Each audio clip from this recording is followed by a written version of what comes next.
Ljudi mene pitaju kad će koja pričica. Pa kaj koja pričica, jedan ti mater u pičku pričici. Odlučio sam raditi neke nove klipiće. Svaki tjedan pričica jedan. Jel' tako?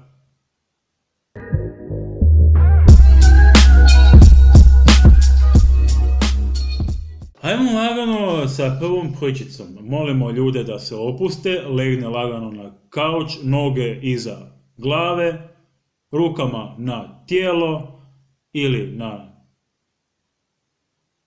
tijelo. Pa ajmo laganu pričicu za laku noć. Glazba molim. Pričičica za ovakvu noć. Vremena bila su davna, bila jedna cura zvala se Ravna. Ravna je imala noge širom, dok je hodala sa Krešimirom. Jesi čuo?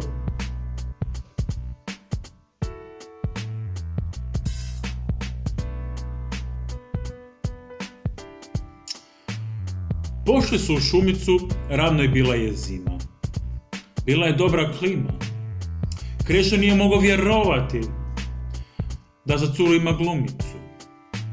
Kaže Krešo, ajmo se sklonit, 2-3 pive popit, na beton se oslonit, medvjede nahranit, svoje udove ti poklonit. Ravna nije bila sigurna, jer doma se igrala sa lutkom koja bila je minijaturna. Iz torbe izvadi bila je baterija eksterna, a na Walkmanu svirala je muzika folklorna. Naleti Medo, vidi neš ne štima, zna kako je on tada bio 91. na ratnim bojištima. Kaže Medo, trebaju li pomoć? Da ne pokisnu u ovu gluha ponoć. Krešo kaže, ne hvala. Iako je kiša doljevala, na to Medo pretvori se u labuda. Nije otkuda. Pojave se žabe posvuda. Krešo uzeo Ravnu, jedinu ženu ispravnu, bježe po šumici, sve dok se ne rastanu. Rastave se oni, bila je tišina. Ravna je došla gdje je kuća bila bakina. Kuća je bila obložena sa finim kremastim gljivama. Urokaće se Ravna da je mozak ode fiju na milu. Uleti baka sa vilama, u jednoj ruci, dok u drugoj piva i lagano ju pijuci. Što radiš ovdje? Pitala je baka.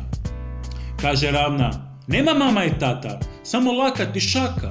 Ide baka da joj vilama probije mozak, iz lica joj pogled mrzak, stav drzak, iz jaja pada bjelanjak.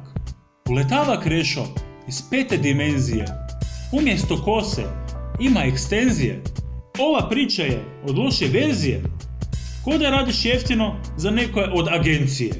Guraju mač, direktno u kičmu, uzme Ravnu, direktno u krčmu, da se alkoholu oduzmu.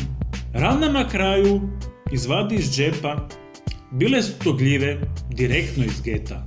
Digne se direktno iz snova iz kreveta, za glavu ju hvata, to je bio samo san.